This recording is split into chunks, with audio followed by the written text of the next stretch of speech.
honest, I was an offensive coordinator for 19 years. And here's the thing I learned. You can have a huge candy store. And you know, here's what happens as an offensive coordinator. All right, I got Skittles. I got a Hershey bar, I got a Snickers, I got a Mars bar, I got a Milky Way.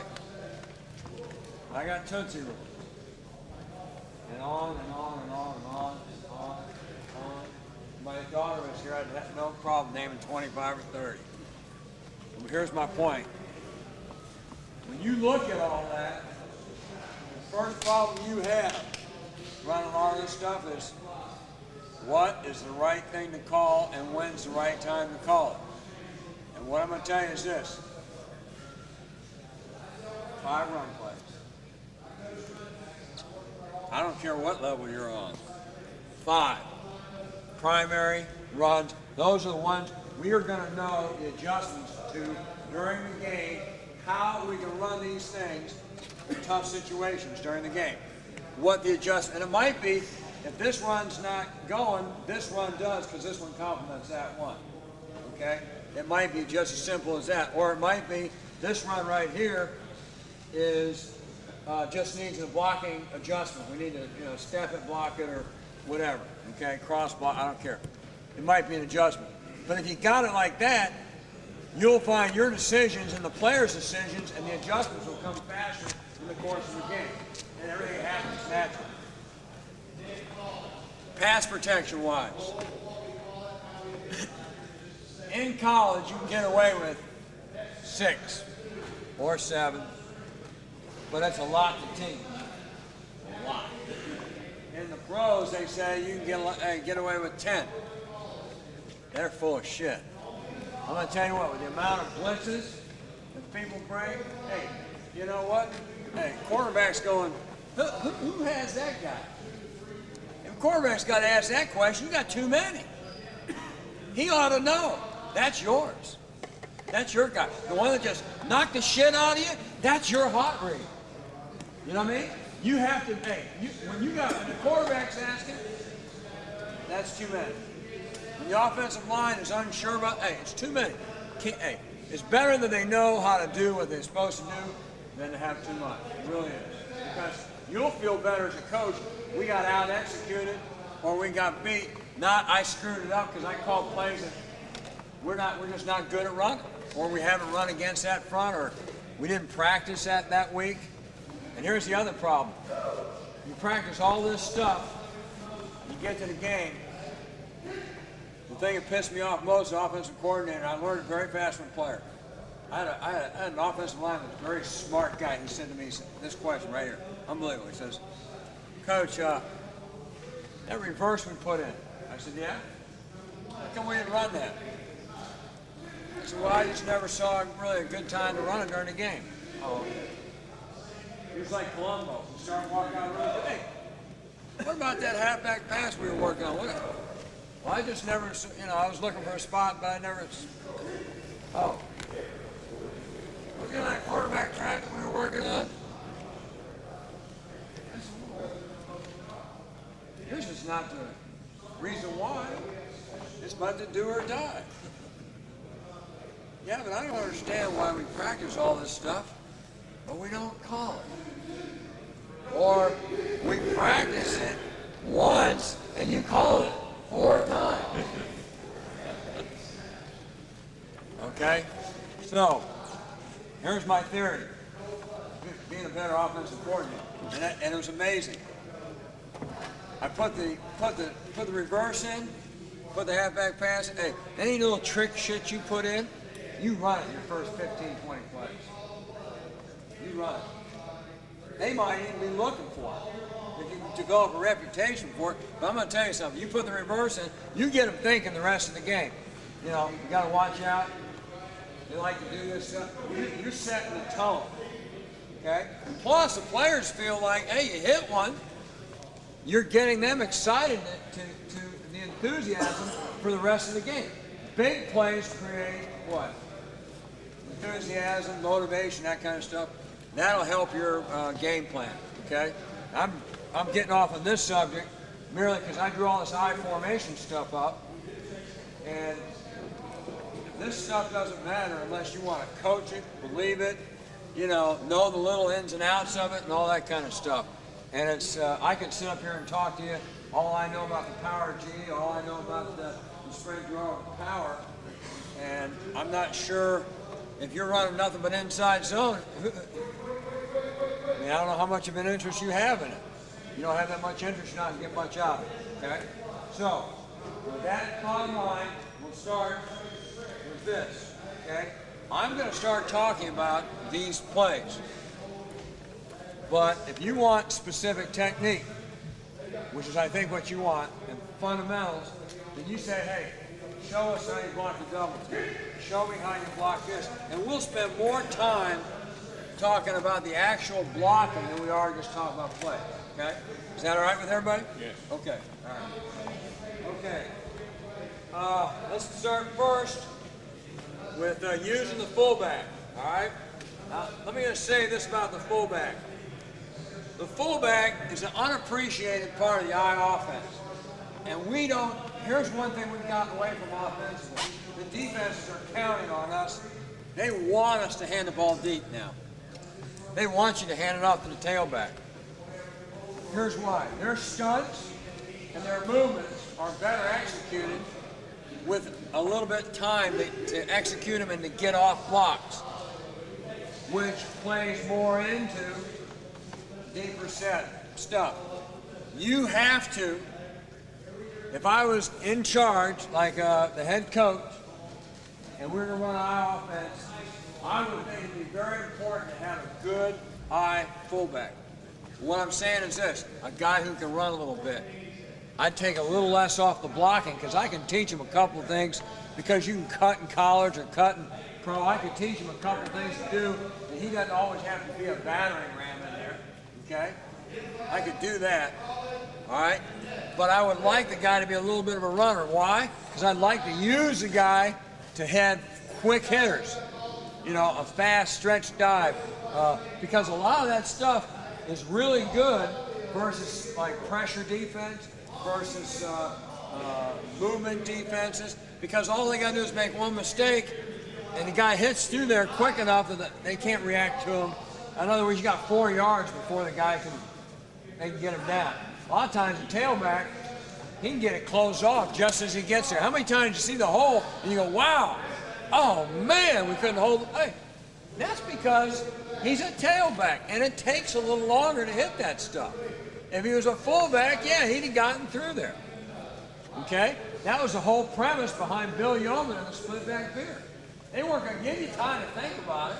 They were going to get into you, tie you up, get into the box, and bam! Hand the ball off, right there, fast. Split back veer, okay? I mean, it was fast. I mean, guys are lined up at 5 yards and smoking downhill, okay? Yeah, sure, they'd hit the 1 yard gain just like we all do. But they would pop in the, hey, if you go back and look at some of the most explosive offenses ever in the history of college football, Bill Yeoman's got about 6 of them in the top 10. Running what offense? Split back veer. Why? Because, hey, he taught all the linemen, he didn't need big, physical, lock you up linemen. He just needed some guys to come off the ball, tie you up, and he was going to smoke it through there. He was going to have backs hit seams and run hard. And then they ran all the dump pass, and, some of the stuff that all comes off of that makes it really tough. So I'm telling you right now, there's a big advantage to using the fullback. If you run I offense and you don't use the fullback a little bit, I think you're limiting your abilities, okay? Obviously, you gotta decide how you want to run the stretch dive. There's advantage to zone blocking a stretch dive, which is like doing it out of I formation. You need a fullback that can kind of feel cuts a little bit. Sometimes that's not as good because some of those fullbacks they're power runners. They don't find cuts as well. They don't find cuts as well. You're better off doing what blocking? Man. We're gonna create the hole here, hit it there to whatever you see. If you're gonna zone block, then you want him to stretch and be able to find seam. Okay? All right? Versus 46 of Bear defense. Running the fullback was one of the ideal things against 46 of Bear defense. What people would do is simply take the tailback here. All right, there you are with an 8-man front, Bear defense, right? You got 3 inside. You got 2 linebackers. You got a Will end and a Sam over your tight end and an end outside. Okay? Well, we knew if we took the tailback, there's 8 guys up there, and we motioned him to the weak side right here. They had to remove one of those 8 guys out there to cover. Well, as they removed him, on this side, they had a defensive end, or excuse me, a will end and a defensive end right there, okay? And what we did is we just cross-blocked it. We blocked down, kicked this guy out, and we told the middle linebacker, hey, we're going to try to run the center through you. He might not get you or he may get you. But you have to make the tackle on this because we got a natural down block, a guy who's got contained in the defense kicked out, and the guy who was a linebacker in that spot had to be the what? He's the adjuster. He had to go with the emotion. So, in effect, I'll draw it up for you. This became Buddy Ryan hated. Matter of fact, the Bears used to run it against themselves all the time. And he hated it because it did cause his defense a bunch of problems. And the biggest reason why, it was quick, it hit quick. It hit quick, okay? And it looked like this. We're talking about off tackle, run game, okay? Now this is against a pressure front. And I'll draw it up with a will and then tackle.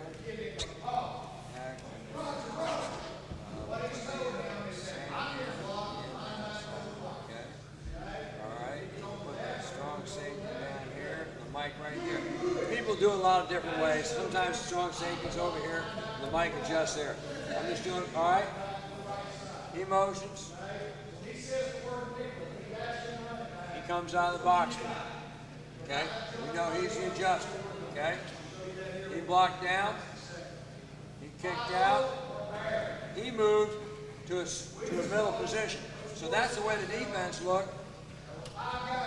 After the motion, he slid over to a middle position. He's out. He took this guy out, so this guy no longer is there. He's out here now. Okay? So that's the way that thing looked. And what you did is, he scrambled, crawled, bent his way to that guy's ankle. He tried, and whatever he could do to get to his ankle, just to get him on the ground, tie him up, whatever he could do. And then we just, on the snap, said, hit, turn around, hand that fullback who hit this area right off that guard at 100 miles an hour. You got a down block. Now, this is different than the I formation when you down block. Why? Because about the time the down block's hitting me, as I'm starting to react to it, the ball's going through there. So this guy does not become a factor. This guy's not a factor. That guy's the factor. Okay? And here's what happened. Sometimes you got him, sometimes you didn't. But here's how they knew how well this play was designed. He'd run like this. He'd scrape. And he'd sometimes see it coming and he'd straighten himself out and this guy would overrun it just a hair and he'd break that arm tackle going underneath. And they knew that it was good against that defense because it hit fast. That was the weak area of the defense. They still got some strength over here. They got down block, and they got another guy sitting there. Okay? So they knew where the weakness was. Okay? Now, yes? How do you feel about blocking a man on the line, second level? If he's running on that line, just keep him going right past the hole. What are your thoughts on that? Say that again? The second level linebacker there. Right. He's pursuing the play. How do you feel about blocking him right on past the hole? Absolutely. Whatever you can do. You can get on him and drive by the hole, great. If you can get him cut, that's good too. I don't ever limit the offensive line. I tell them, hey, your job's to get him. I'll teach you the footwork. You get through there. If you leverage them, I want them down. I either want them down or cut or whatever. If you don't leverage them, In other words, as I get here, he's starting to cross my face, and then I want you on him. I don't care how far you stay on. I don't care if you take him to the sideline, run by the hole, whatever, you just stay on. Okay? You'd rather do that than redirect him in another route. Right. No, don't do that. Don't do that. The only time he should redirect in another route is if he comes out of there and the guys beat him so severely. I mean, the guy's already gone, and I came out late. Then, hey, for me to turn and try to chase a guy now, hey, I'm gonna take away a run lane for the ball carrier. So if I get there and the guys beat me severely, then I advance to the next level. Because then if he breaks that guy, I've got the next guy. You know what I'm saying? So if you're beat quickly, don't have any chance to get on, then bam. If you're not, then stay on the guy. All right? It's a good question. Okay.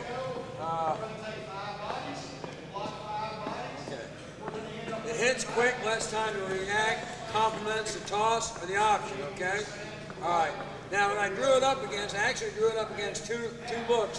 One, your 30 look, and one, your 4-3 look, okay? Now, this is particularly good. I like this against 30 defense.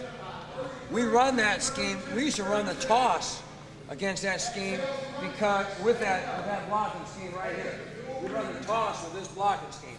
And the reason why we run the toss with that blocking scheme is the 5 techniques were playing like C-gap players. They were no longer 5 techniques. They were not letting you run the toss sweep because they were doing what? They were leveraging you to the outside so that you couldn't just come off the ball and get a leverage position or a cover-up position on them. You couldn't do it. You start to step for them, and your ass was behind them, and they got you leverage. Okay? So we use this blocking scheme. We called it TED and TED scheme. But this was great. And I tried to talk the Lions into it. I said, you know what? Hey, we ought to just give the fullback the ball and run that scheme because he gets the ball, and the guard's right in front. He gets through there before the defensive end can react. And this guy right here, the minute he feels him pull out there, he's trying to dip, come up the field, and not get hooked. And there's a hell of a nice seam in there. Now, if the tailbacks run the ball, that thing gets, you got to really stay on those blocks. It's long. It takes long. Okay? This right here doesn't take that much. So, again, like I'm saying, I think it's really important to have a couple of these type of plays in your offense where you can do what? Attack quickly. Attack quickly. I coached the Wishbone for a while. It was a great experience for me. It's a total team offense. One week the fullback's going to be the star. The next week the quarterback's going to be the star. The next week the halfback's going to be the star. It could be a split end the next week. I mean, it's a total team offense, okay? Everybody's got to work for everybody else in order for it to work, okay? Well, the biggest thing about a Wishbone was, the number one ingredient was establish what? Establish a fullback.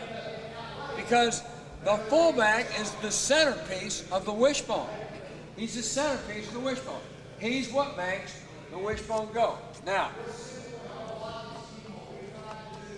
if you play baseball, what do they say? If you want to be good at baseball, where do you need to be good at baseball? Middle. Down the middle. Down the middle. You need a what? A catcher, good pitcher, second baseman or shortstop, and a center fielder. That's where you need to be good. And you need to be good down the middle. You can survive with the others. You have to be good down the middle. It doesn't change in football. You need a quarterback, a center, good tailback, and a good fullback, because he can set the tone, okay? On defense, nose guard, linebacker, safety. You gotta have it. You gotta have it. If you are absent in those areas right there, you're not good down the middle. Hey, it's kind of like if we had an arrow, okay? If we made the tip of that arrow out of paper, weak, then it wouldn't penetrate anything. Okay, we make that tip of that arrow is a steel tip. then hey, we're strong down the middle, and that thing will penetrate. Okay, if you're strong down the middle, in football, you can have a good offense. If you're strong down the middle in baseball, you can have a good team. Okay, all right, that's it. Now, let me grab this real quick here. All right. This is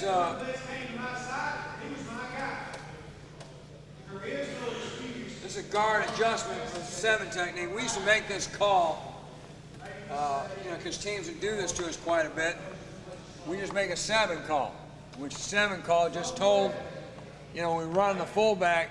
Sometimes they put a guy right in the hole that you're trying to hit a lot of times, okay? And that's pretty good. That's what I call a defensive game adjustment. They're going to put a guy right there. Well, you had to make an adjustment on top of that. So if the tight end ever got up there and the end was in a 7 technique, he made a 7 call, which automatically told the guard, be ready to come outside me, okay? And I told you, what's that guard supposed to look at? Some of you guys, we talk about those pulls. Hey, sight your target. He'll take you where you need to go. You don't need to be looking at all the other stuff. Well, a lot of times, he may line up in here and come out on the snap, okay? But sometimes, they'll just line him up out there. They'll just line him up out there. That's your gap. You got the D gap out there. You take the D gap, all right? Now, again, we're talking about running the fullback off tackle right here on a stretch dive. You can zone block this and feel okay about it. You can block it like this too. You can take this, you can take the tight end and block here and let the tackle pull if you feel strong enough with the guard to do that. Okay? Which a lot of times is what we did too. We called that was Ted to us, okay? That was Ted to us, all right? Whenever the tackle pulled, it was Ted, all right? All right, I'll tell you what, I'm gonna go through this quickly and then we'll start talking some fundamentals of it, all right? I'll go, all right, sprint draw, all right? Hey, best play in football, I'll write this down. Now here's why. Every play that I coach, okay? In particular, certain plays that I coach, there's 4 or 5 of them. Hey, I feel I'm the best play in football. I tell the guys, Coach, you think that play's the best play? And that play? I said, yeah. They're the 5 best plays in football. I'm not putting one ahead of the other because I want you to believe all 5 of them equally. Now, why? Because if you don't sell your offense on what you need to do to win, how you need to do it. Hey, you got to believe what you're talking about. Now, sprint draw. Why do I believe it's the best play in football? Here's why, okay? Number 1 is we show pass. We show pass. But we're not what? We're not passing. Number 2 is we're going to time blocks, time up blocks. In other words, we're going to show pass, and when they make a move to go into a pass rush mode, we're going to time the block. In other words, I'm going to show pass, set, and time the block. As you get to a spot where I now can expand you, that's the key word here, expand. If you get to a spot where I can expand you, and I'm going to use your movement to create movement. I'm going to use your movement to create movement, okay? So in other words, come on up here, Randy. Pretty nice shirt. Hey, get a shot of that shirt right there. Huh? Were you looking to get laid today? I'm talking about one of those lays, that you put around your neck. All right. Here's what I'm talking about. Here, I want to attack right here. I set. I show pass. All right. Randy wants to rush me, so he starts rushing me, but I'm blinded by his shirt. No. All right. He wants to rush me. All right. So as he starts to rush, right here, I want to be a little late in reacting to him. So in other words, I want him, instead, if he started rushing outside right here, I'd try to work to a what position? A cover-up position, okay? But this time, I'm going to be a hair late on it. As he starts to reach right here, as he goes, Now, this is what I call time of the block. Now, here's the critical part about time of the block. This foot right here, we don't want him to get that spot right there. If he gets this spot right here, he's by my foot. If he gets by my foot, when I hit him, he's gonna roll this thing and decreasing the length. What I want to do, so we're talking a little technique here on how to draw a block, okay? How to draw a block.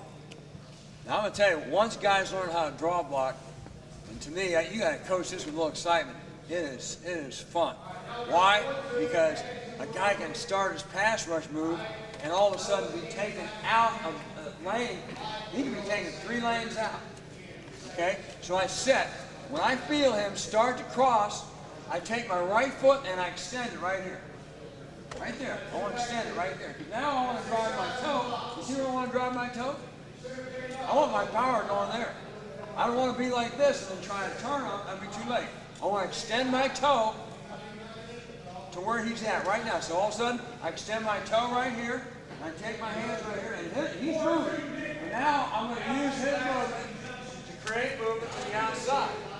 And the first thing they try to teach these guys is when they feel that happen is to, that's right, roll off and try to retrace yourself back.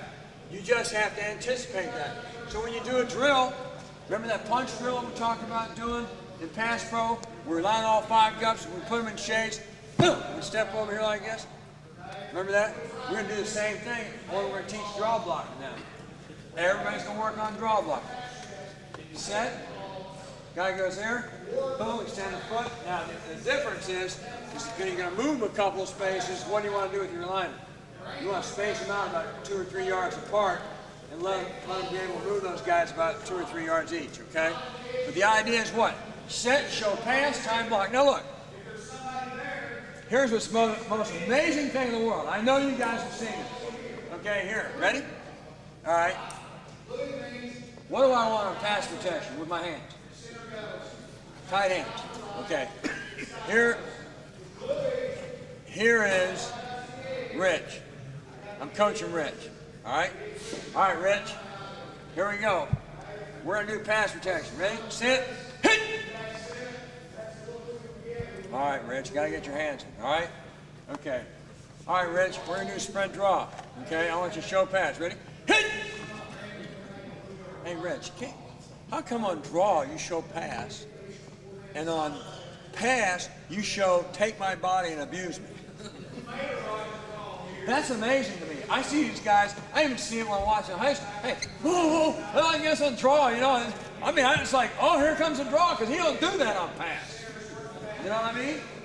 It's amazing. Because on pass, he's so worried about missing the guy, he's got to expand himself out as much as possible because he doesn't believe in his feet. You got to trust your set. Trust your set. Your feet, if you've got bend in your knees, your feet will take you to where you need to go to. If you don't have bend in your knee, you're right. You better get your hands out as far as you can get them out. Okay? All right. So the key is the draw set and the pass set on the look the same. Now look the same. Because I'm telling you, they study that stuff too. Okay, hey, when he pass sets, his hands are down here. When he draw sets, he snaps them up real quick. They do. And I mean, it's amazing how many times I coach my own guys, I go, how come when you draw a set, you take a perfect pass set, and when you pass it, you take a perfect shit? You know? I don't understand it. Well, you've got to really emphasize it. That's why when you do the drill, you do the pass, and, all right, hey, now we're doing this draw drill. We're going to do the same technique, only we're going to time block. Extend the foot, boom. He goes this way, extend the foot, and boom. Get the high hand right there, work, and anticipate him trying to roll out. Because if he rolls the other way, it's easy. I mean, if he keeps going, it's easy. You can feel it. If he rolls back, you got to be ready to work back with him. Okay? So, all right. Okay, use your defensive movement to create a movement. Expand rushes, create uneven gaps. Why is it the best play in football? For that simple reason right there. We show them something that we're not doing. They reacted to something that we're not doing. We use their movement to create movement. It's the best play in football. It's the best play in football. That's why it's the best play in football. All right? Okay. Now, I'll just show you. Let's see here.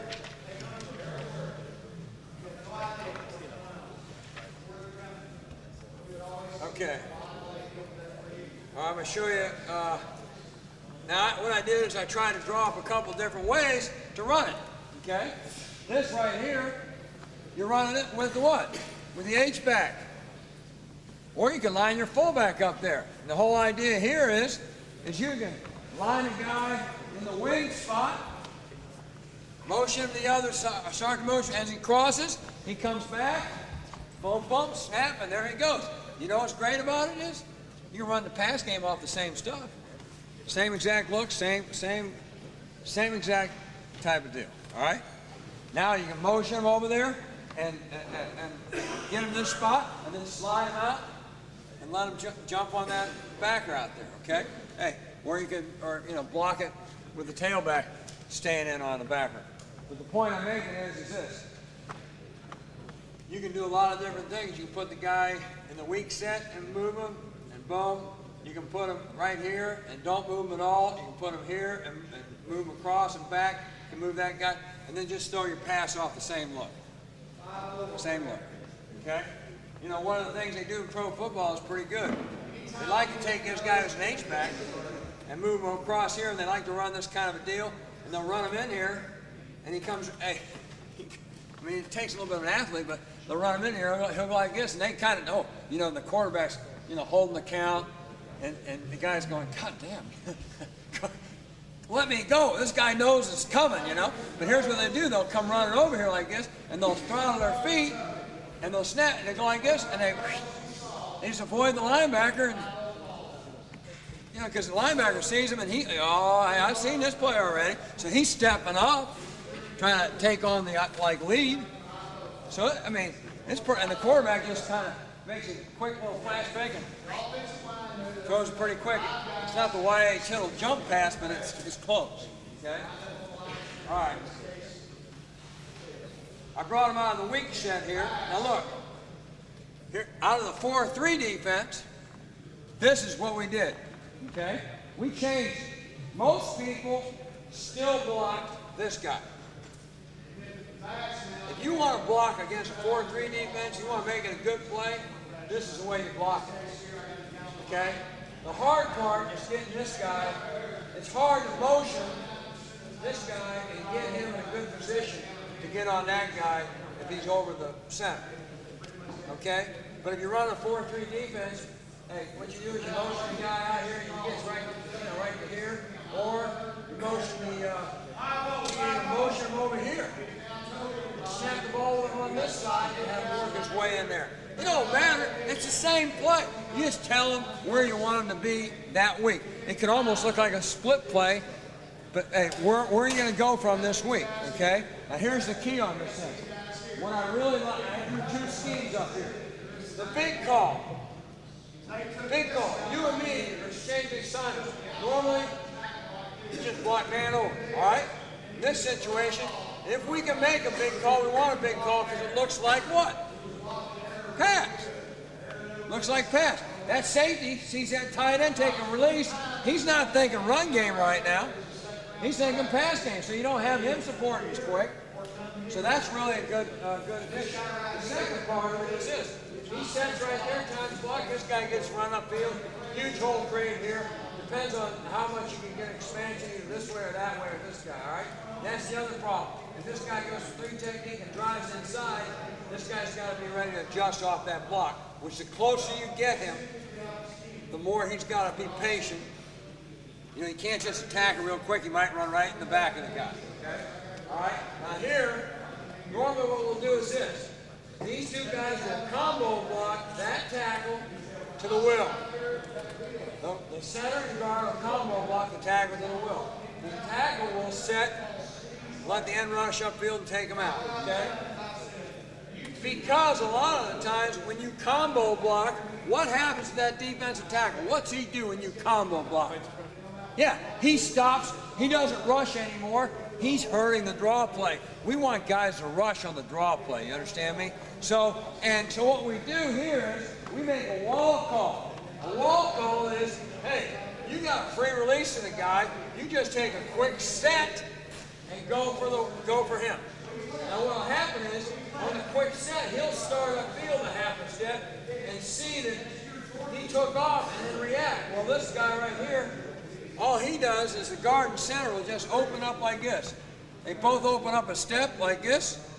Tackle clears, I come flat. If he runs upfield too much, I don't really care about him, okay? But I'm right here, coming off that tackle's ass to pick him up if he slants in or whatever. Now, here's the best part is because the guard steps like this and the center steps like this, what's that one technique tackle's thinking what? Pass. So he sees it go boom, boom, like that on the initial step. It looks just like passing. It looks like a little gap protection. So he attacks the lane, which we like to give him. In other words, instead of holding that post foot on the guy and stopping the line of scrimmage, I set right here, and just about the time he's going to push into my post foot, I step away from him, give him a nice lane to rush, and the center rolls his ass out of there. We're on the Will backer. We've got an angle on him. We've got an angle on him. We've got an angle on him. This guy right here, we use his movement to create movement, take him out. We've got a big ball. Hey, we did this in Tampa Bay. It hurt Tampa Bay. Tampa Bay likes to run forward. Hey, they rushed upfield. They hurt us on this one. Here's what they did. They took this guy and rushed him outside, took the end, 2 steps, 1, 2, and then he started to fold and realized it was a run, and he beat, because the guard was sitting here, he saw it, and the guard couldn't pick him up. So, yeah, a stunt can beat it. A stunt can beat it.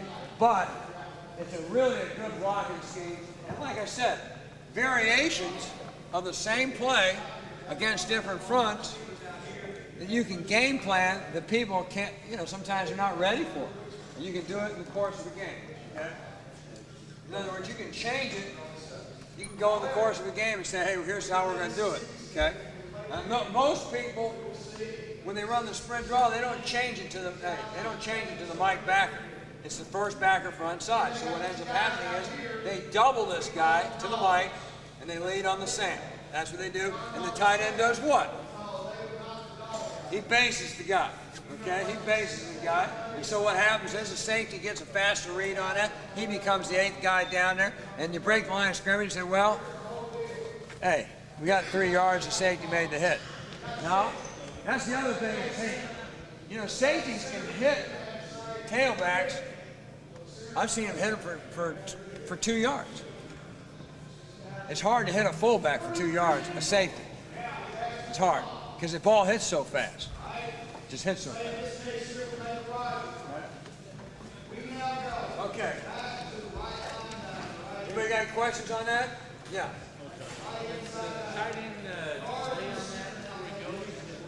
No, he just goes. He takes the best release he can. We tell him to take the best release. Inside, outside. Hey, the guy could have a 7 technique here. He can just start, hey, normally that Sam's responsible to do what? Carry him. In this cover 2, he carries him. In this cover 3, he may work through him, right? Okay? So here's what happens. He starts to release up the field like he's going to release vertical, and then he slides right in on the guy. Got it? Just about 2 steps, and he slides right back in on him. So he always looks like he's what? Releasing from pass. Because the safety's read is always a tight end.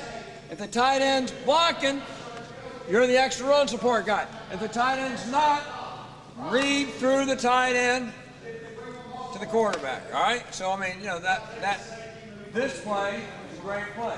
It's the best play in football. Right? Okay. Power play. It's the best play in football. There's another best play. Why is it the best play? Because it's one of the plays I believe in. Why? Because I think you can do a lot of different things with it, just like you can the sprint draw. Okay? All right? Here's why we believe in the power play. Every play in football has to have a identifier. Okay? Has to have a personality. Okay? Every play in football has to have a personality. Okay? The sprint draw personality would be that of a jokester. I fooled you. We were running the ball. We showed you pass. I fooled you. Okay? All right? That's where your linemen, like I said, they got to be cunning, coy, collective, calm, clever. Any C word except for that one bad one, okay?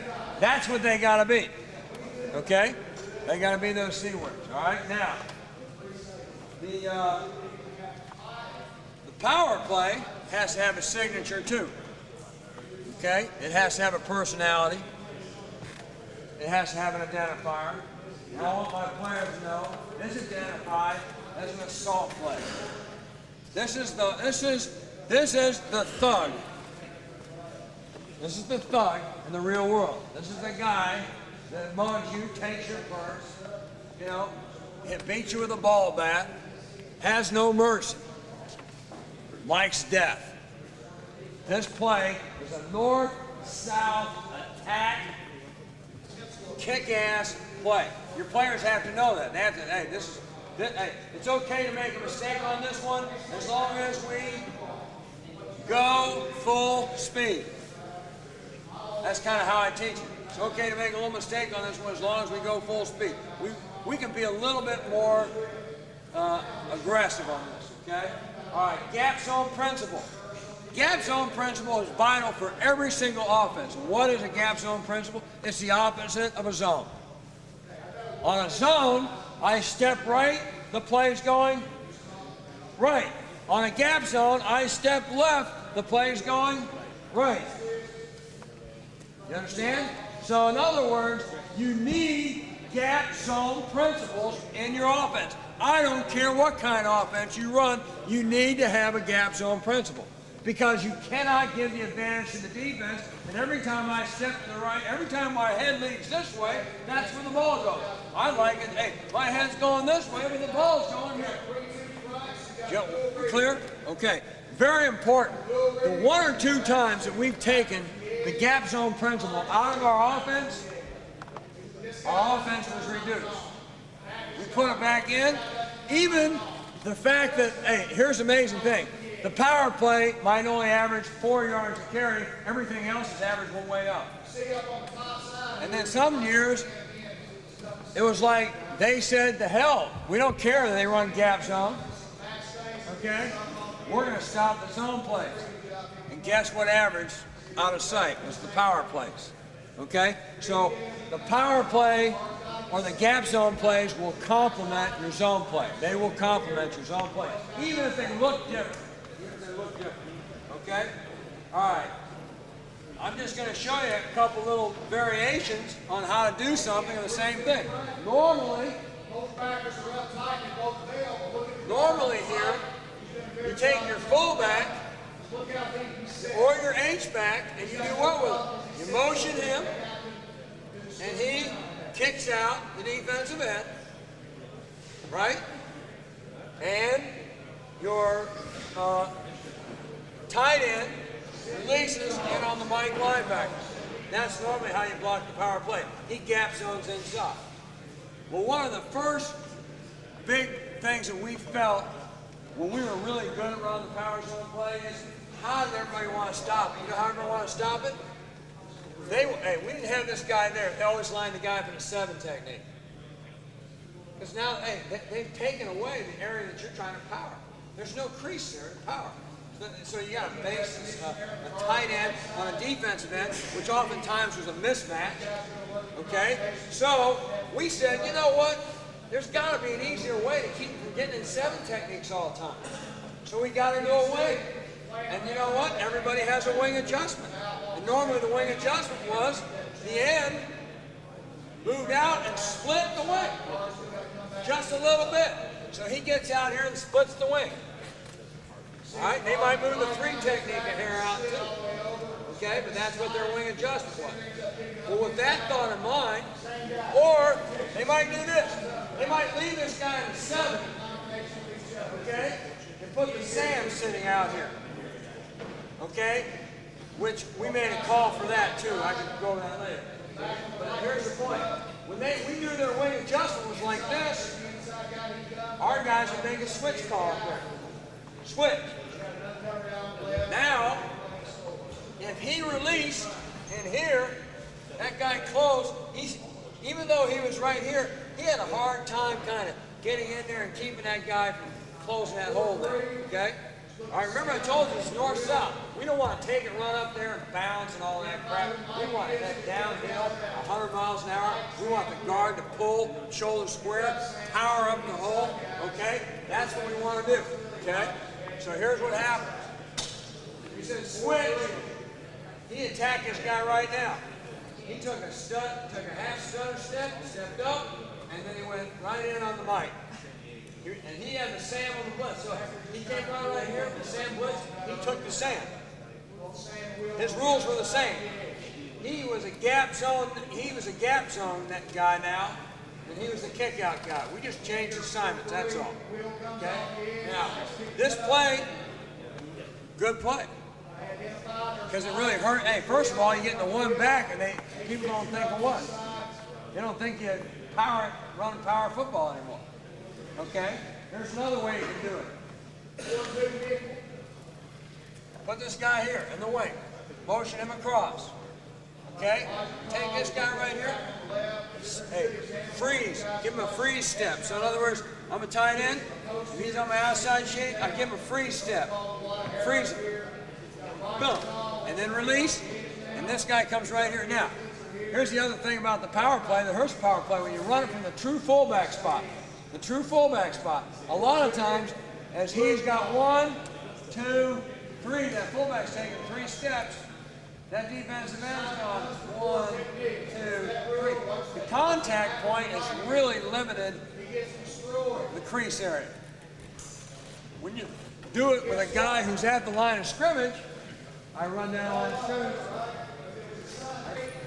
he's going to go knock this son of a bitch off the football, keep knocking him off football. Here comes the linebacker, step off and get him right here.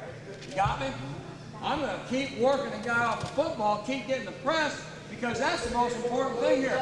We get some vertical press in that 3 technique, hold this guy outside, give the guard a little clear, you're going to make yards. A lot of them, too. Because now you can have a back, hit that thing without getting hit at the line of scrimmage, in behind the guard who's going to be there, and all of a sudden, the next thing you know, he's making 4 yards, 8 yards, 9 yards, 15 yards, okay? I got a whole reel of this stuff. The Northwest Airlines has got it someplace now. Anyway. Can you go back to that? Yeah. What are we doing with Will? Will, Seems to me that Will's the problem. This guy is what he runs what we call an alley hinge. That's an alley hinge. He's responsible. See, there is nobody. When he leaves, the center's blocking back right here. I can't believe that center blocking back. Okay? All right. We don't have anybody on the wheel to protect that B gap on a run through. You understand me? So if he just takes the defensive end and this guy runs through behind the guard, he can hit that thing in the backfield. So what we teach on the backside is this. It's a blitz protector is basically what it is. And you can get away with this because the ball hits fast enough that the defensive end, the only way he can get it is to close down the line of scrimmage. So what the tackle does is do what we call an alley hinge. He slides the B gap for the blitzer. Slide, no blitzer, seal the backside. Okay? Slide, no blitz, seal the backside, okay? Now you got to protect against this stuff, because what you don't want to do is you don't want to run a play that you believe in and then get beat on a blitz when you don't, And here's the other thing. How about the center, who sometimes has to block back on a what? A 3 technique. You know how hard that is sometimes? I step like this, and what happens in that 3 technique? He run up the field, he's in the backfield before I can get on, okay? Well, that's his job too. I help seal the 3 technique. So I slide down here, put my hand here on that 3 technique, and hinge. We call it alley hinge. Slide the alley and hinge, okay? Got it? All right, so now it's really good technique. And here's the thing too, he slides here, and that guy takes a hard upfield rush. I told the guy to slide. lot of times you see the tackles, when they're really experienced, they'll go like this. They come off, they slide, and that guy runs about 2 steps upfield, and my guys they just take off. Because this ball is hitting so fast north and south, if they run 2 steps upfield, they're not going to make this play. Okay? So he just takes off. Okay? Hey, don't coach that before you coach the alley. I mean, coach the alley hinge, and when the guy's kind of got the idea, experience, knows what he's doing, then you say, oh, look, you can slide that. If you feel that end go up the field, you take off. Okay? Block the next thing you see down the field. That's just one of those extra added points that when a guy gets good at something, you kind of give him the extra little bit, the extra cheat thing. Okay? All right. All right, this is game plan. This is what people did to stop our power game one year, is they decided, okay, now it's not as good, but that's my point. If I run 5 basic plays, I can end up running them against everything, and my players know the adjustments. Because we run them all the time against everything we do. So all of a sudden they line up, and they put the defensive end on the inside, and we don't like it when the defensive end's on the inside. Okay? All right? So we make a split call. We call split, okay? And here's why we call split. We call split, we're basically saying is, we're a little loaded on the tight end side, okay? The tight end is now leaving the seam. It's going to be a split inside power. All right? A split call. So he says split. All right? And this is game plan. This isn't something you just dream up of and say, hey, no. This is game plan against teams that know how to stop your power. They know what to do. They're going to put that 7 technique right there. They're going to make that tight end base block his ass, and he's going to hold the point. The strong safety's going to be there to help fill. Hey, this is for teams that know how to do that. And what you do here is you get a double team here, and here's what you give up. You give up this guy on a blitz right there. It's a little dangerous. Yes, it is. And if they show blitz right away, you can pick it up. But what we're trying to do here is we're trying to get a strong double here and then a punch off to the Mike. So in other words, I'm working to the Mike backer. He's still blocking the front side backer. He now can do this. We've done this a couple different ways. Step on the defensive end like this and then release outside. We've influenced him, in other words, okay? Stepped on like we're going to block him and then release him outside. Okay? Then we've done it where he actually, based into him 2 steps and then trying to release. But I'm going to tell you something. The biggest thing is you don't want the guy grabbed if you want to get the guy in the strong safety. So the thing we try to do is just kind of like almost like a pass set, like you're going to do this. And the reason why I pass set is a lot of times when you come up like this and you don't charge him, he does what? He steps across because he thinks, oh, draw or pass. Okay? So he thinks draw or pass, and so you kind of influence the guy, and then you release out here and block the strong safety, and he steps up the field, and he got a nice kick out on him, okay? Because, well, they didn't tell me they run power like that. Why aren't you closing on the power? Well, the tight end was showing pass, and you know what I'm saying? Now you're using your offense to take advantage of something that they're doing. You really are. You take advantage of something they're doing, all right? Okay. This is what I call, this one and that one are answers to problems. Why did I put those in there? Because you know how to block power the regular way. You've seen the power block 100 times the regular way. Hey, we'll base a 7 and we'll make adjustments. I mean, everybody's done it 1,000 times. You have to know what the answer is. If you know what the answer is, then it's easier to game plan. Your players get excited about it. They almost go like this. Oh shit, that's good stuff, coach. We're gonna sucker that defensive end a little bit. Yeah, and the guy who's kicking out says, oh, that's a hell of an idea. I like that one. Because the last time we ran it, he was coming down hard, coach. The stove neck, out for 2 games. I like this way better. Okay?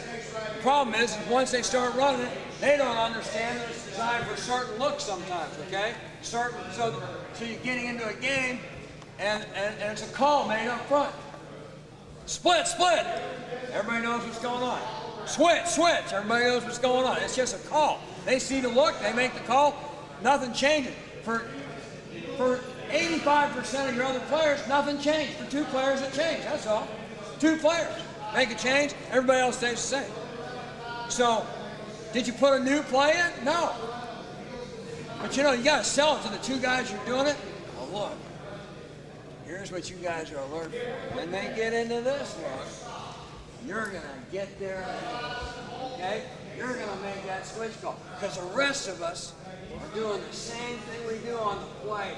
But you're going to give us a big advantage. You're going to kick their ass because it's going to be your call. So look, wait, be alert for it. They won't miss it. They'll come off the sideline. I had them come off the sideline sometimes going, how come they won't get in that defense we want them in? Yeah, don't worry, they'll be in it. And we keep hurting with the power play, they'll be in it. I mean, they're like, hey, God damn, did that 4 times this week, I want to do it in the game, you know? I mean, you got to sell them a little bit on looking for it. If you just say, hey, this is what you got to do when you see it, that's what you'll get. Well, you know, Coach, they got in it, but I forgot all about it. And, you know, I didn't make the call, and yeah, I know we got stuff for -2 and missed the first down and lost the game, but I'll get it the next time. No, you got to sell it. This is this week, Rich, you're going to win the game for us by making this call when this happens. If they don't do it, that's their, too bad. But if they do it, you got it. This is Rich's play. I guarantee you, every play will get up there going, okay, are they in it? No. All right, God dang it. Oh, they're in it. Oh, switch! That's probably what he'll do. Okay? All right.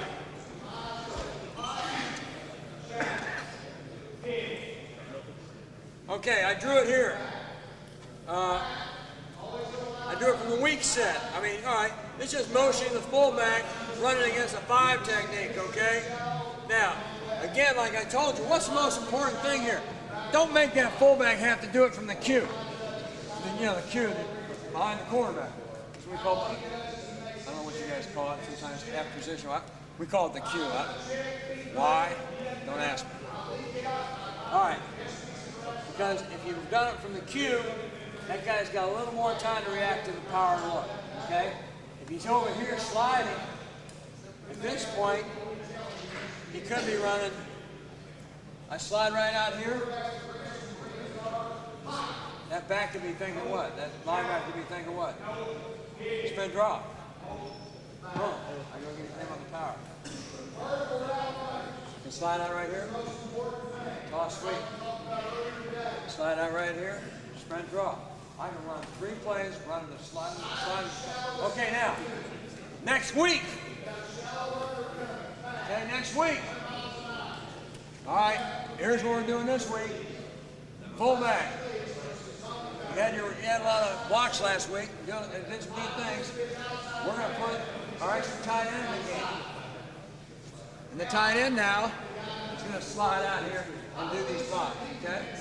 Because we're running the same plays.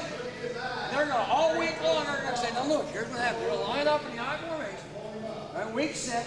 They're going to motion this guy across.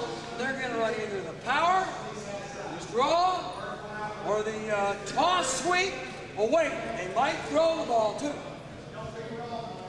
So be ready for them. Coach, they're not in I formation. They're doing it with some guy over there.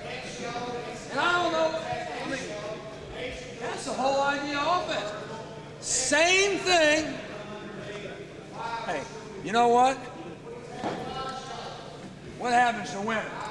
Think of an offense as like a woman. Okay? Some guy said, hey, the advantage of being married is a stable life. The disadvantage, you're in the bed with the same woman all your life. Okay? The male, cut the film. The males, and that's it, all right? Well, it's because you want to be with different things or experience different things. Offense is the same way. We want to be the same thing, but we want to be able to change, okay? We want variation. How do you do that? You change the cosmetics. You change the hey, it's like a new dress, a new hairdo, new earrings and jewelry. It's cosmetics. It's accessories. That's still the same woman I married. She looks a little bit better right now. Why? I don't know. Change your makeup. I don't know. Change your hair color. I don't know. Got a new dress.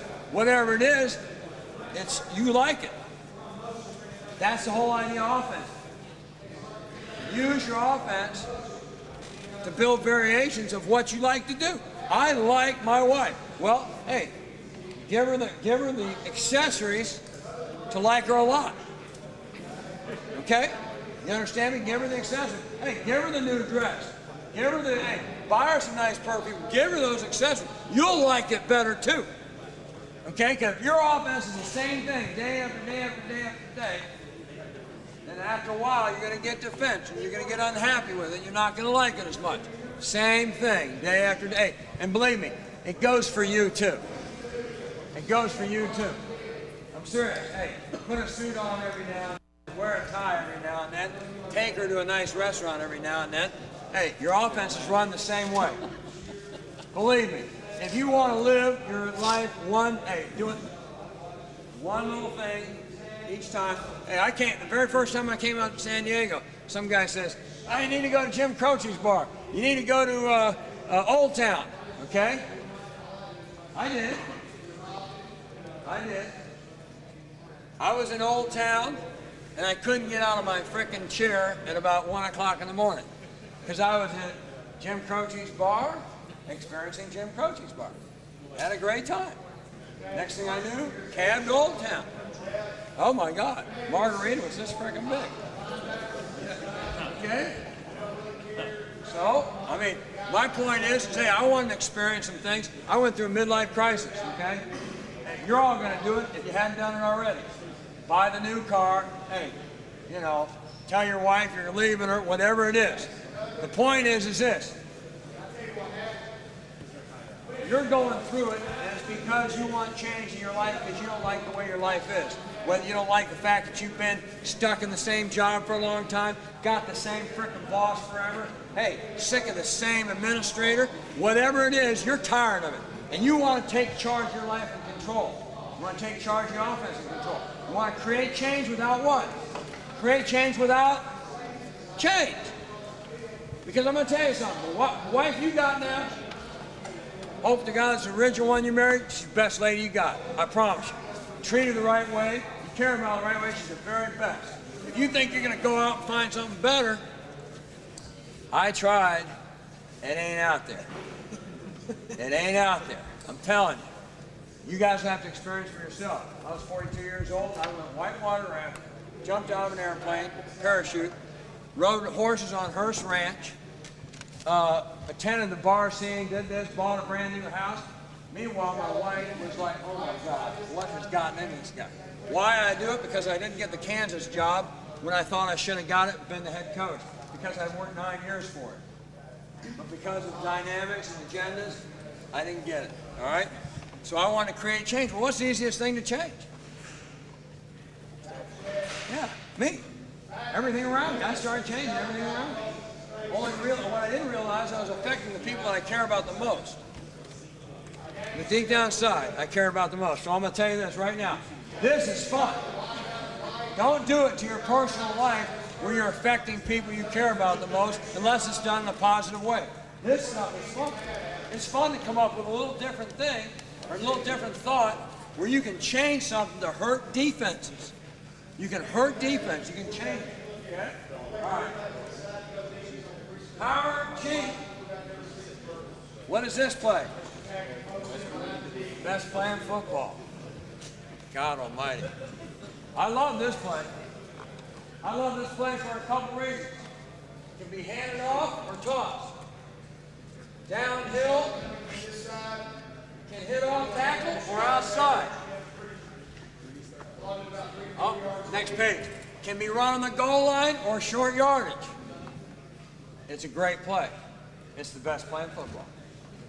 Okay? There's reasons why. This one's a very diversified play. A lot of teams run this. Power G is nothing more than the toss sweep with a guard on the what? Support and the fullback on the linebacker. That's all it is. But you can hand it off.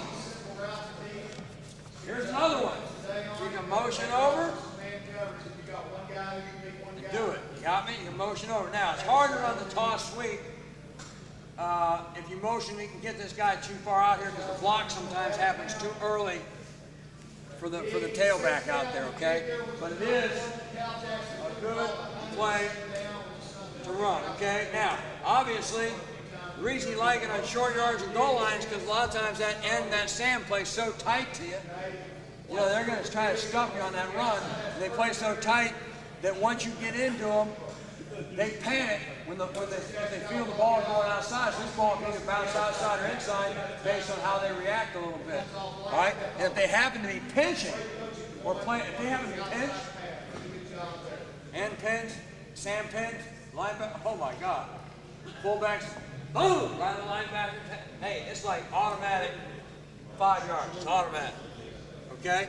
So it's really a very, very good play. Okay? Now, against a 4-3, against 4-3, you got the down block, same thing, kick out. Well, let me tell you something about the kick out block. Probably very important just as you coach this up, okay?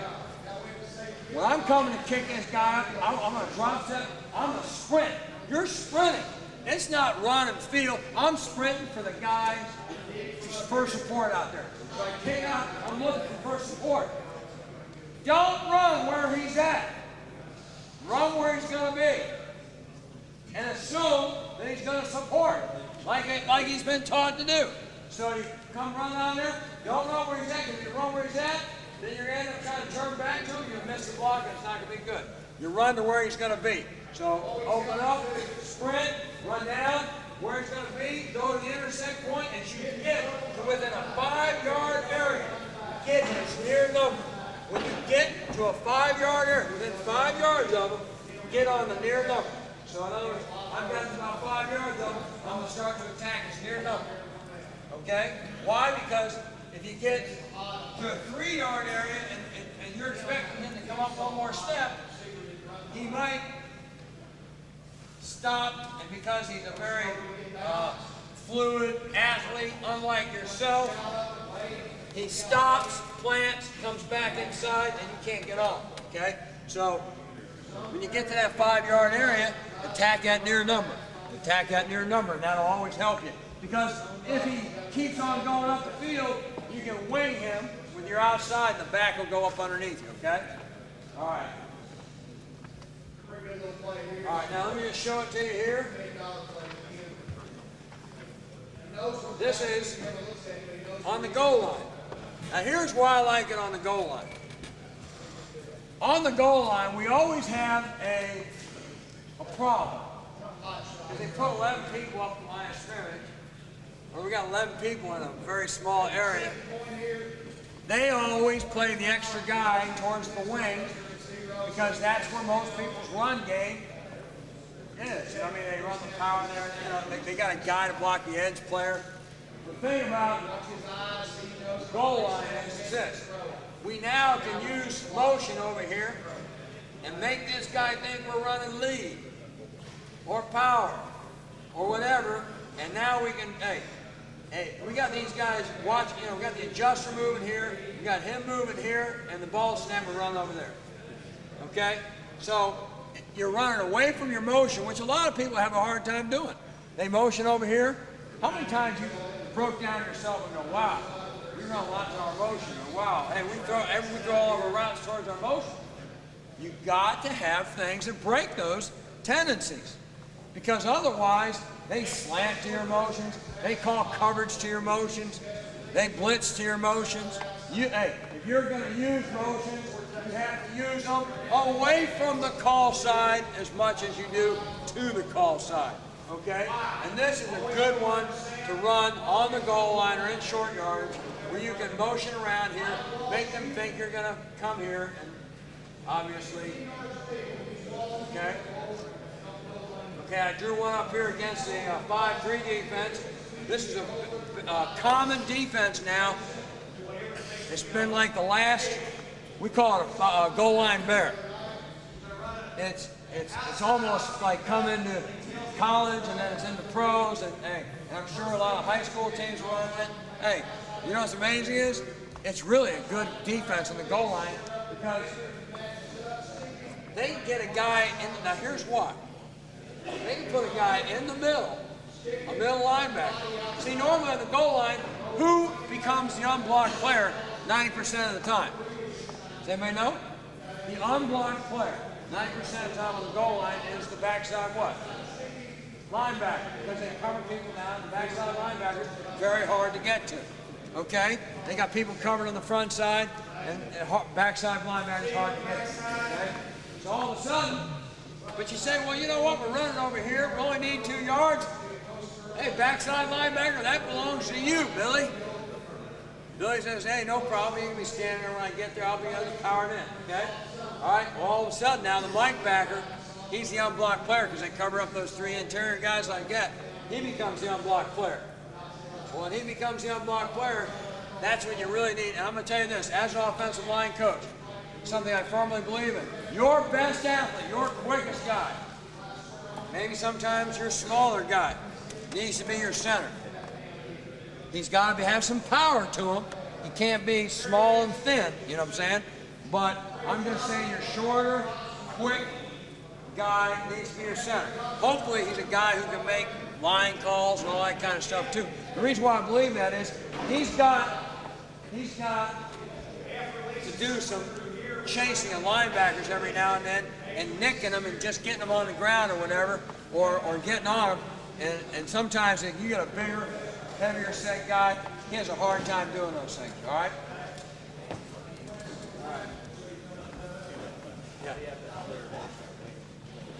Huh? Yeah, motion him like he's going to cross the ball. Sometimes if you want to, cross him almost like he's going to get over here. He stops, he's on this side of the ball, and now he comes back, and you snap the ball right as he passes the quarterback, like he's going to come out here and run a route or something, okay? Here's the other thing is, I'm going to tell you this great play. You motion this guy in here like this, okay? Then you run this, you run the handoff like this. But you motion him in here like this, and the motion guy comes running right here. And then you stop him. Yeah, you stop this guy. So in other words, where's my, oh here it is, okay? You take this guy right here and you motion him in like this. Boom, boom, boom, boom, boom. He gets in there right there. Now, right as he gets here, he touches the quarterback, he starts out, ball snap. He stands right there, stays. He stops. Boom. Like that. And then about 2 counts.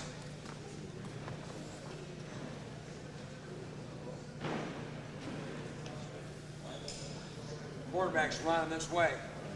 6th ball, boom like this, comes back. Got a guy in the flat and a guy in the corner, running away from where the action was. And what you do is you look to hide that guy. Hide him. Here's the other way to do it, is put this guy over here. Now you can't pull your guard when you do this. It's not real good, and I'm going to tell you why. He's supposed to come this way on the snap of the ball snap. He takes off in here like this, and he just runs down the line of scrimmage that way while all his action's going. If you happen to pull your guard right there, you will defend yourself as good as you can defend. He will take your wingback out severely. He will be truly man on man, man to man. So don't do it, because somebody brought it up in a meeting room one time, and I said, how do you want my guard to avoid you, inside or outside? He goes, holy shit, we can't run that. I said, no shit. Kill the poor guy. Can you imagine a wing going over here like this? Look at that. Here comes this 310-pound guard. Oh my Lord. You know. All right. The other thing is to make sure when you run the power play, you always got to make sure both guards know what they're doing. Okay? You can't have, you run the power this way and that guy thinks you run the power that way. That's another problem. I've had that happen once. Anybody got any questions? Any questions? Now I know I went through, hey, I covered it just like I was supposed to. Didn't stop and do the techniques because I was looking, hey, you guys got to put your hands up. And say, hey, you know, coach, that's fine. Tell me about this blocking or that blocking. Because, hey, I'm here for you guys. I'll just keep going until you tell me, hey, if you want to talk pass pro, hey, I know this is this. This is for you as it is for me to learn and get better and do all that kind of stuff. But I want you to understand one thing. Hey, I don't ever feel good coming out of these things unless I feel like I got your questions answered. And now here's the other thing. I'm going to offer this up to you only because I'm in the wallpaper scraping mode right now, and I probably wouldn't really want to do this. But I am available at this time, you know, to help out guys. Hey, you need a question answered, hey, this, whatever. Or do you have any information on this? I can get that, some of that stuff to you. I can't do a lot of film cut-ups and stuff right now because what? I don't really have access to it, okay? But I can go to my files, use my experience, and help you sometimes in an area that maybe I have some expertise on, except for what? Trap. Not going to help you on trap, okay? Don't ask me questions on trap, all right? So if there's anything I can help you with, I'll give you my phone number. Don't call me after 11 p.m. because my message machine will say, the rules are unavailable to answer the phone right now, which is bullshit. I'm sitting there listening. But I refuse to answer phone calls after 11. I just won't do it.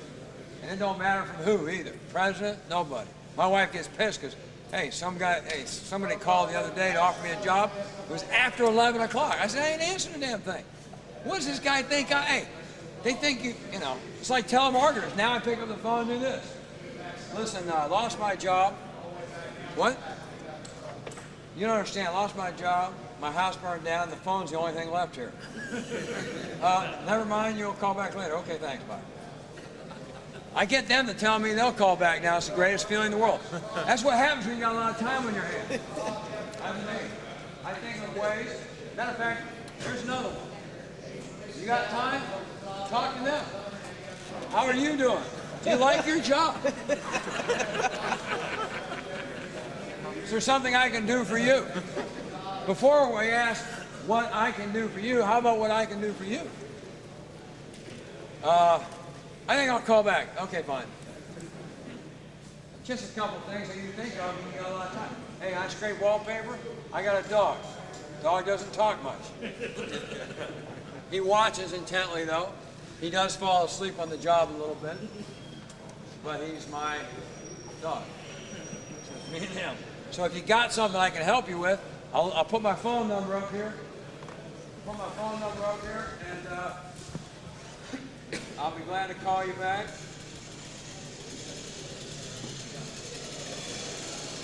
Okay?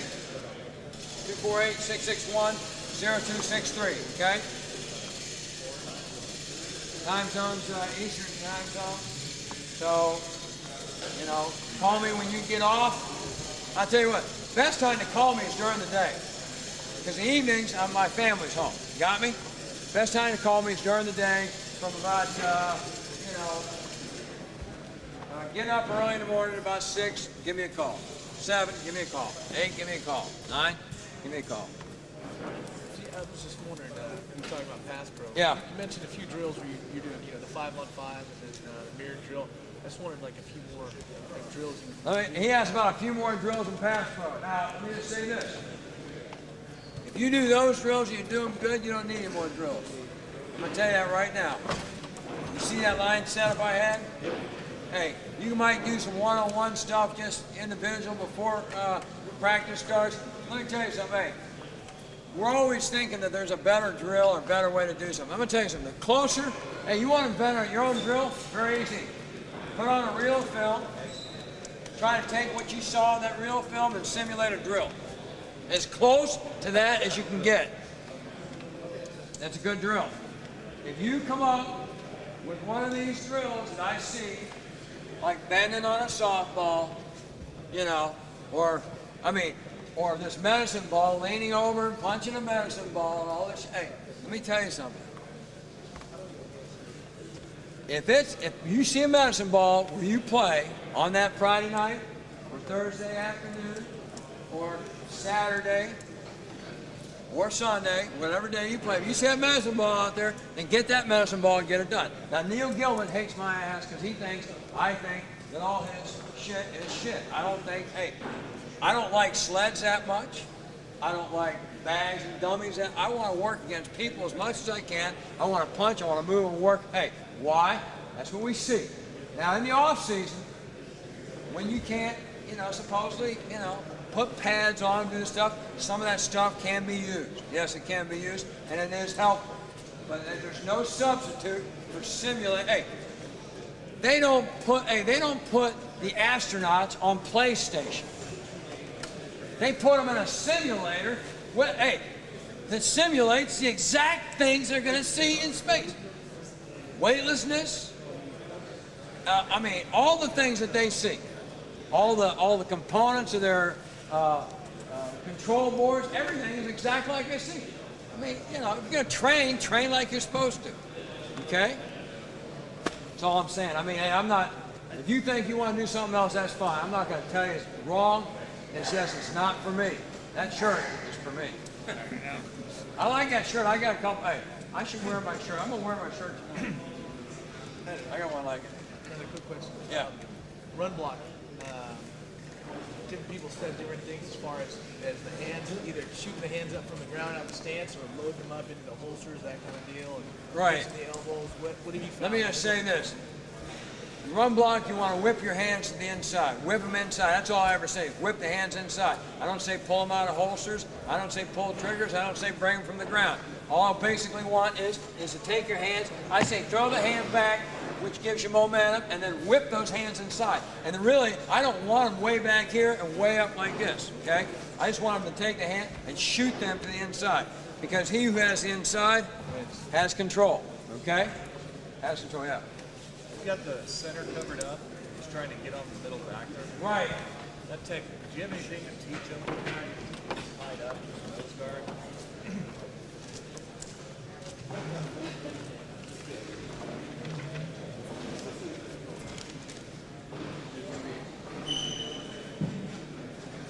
Here, I'll do it this way.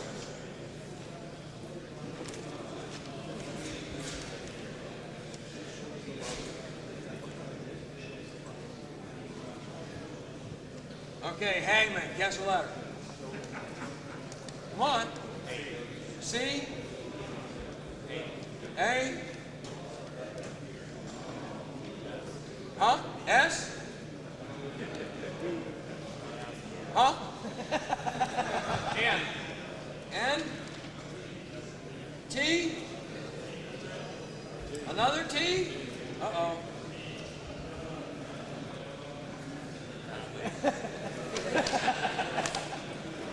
I have an answer for everything. I do that with my players too. They love it. I play hangman. They ask me a question. Hey, sometimes they're tough questions too. And sometimes, I really don't have the answer. But I'll take a good shot and then we play hangman. Gotta have a little fun in this world. No, I wouldn't have been so mean to play. Asshole. All right, anybody else? All right, guys, we'll check you later. I'll be in and around your area. So she's going to do technique in the next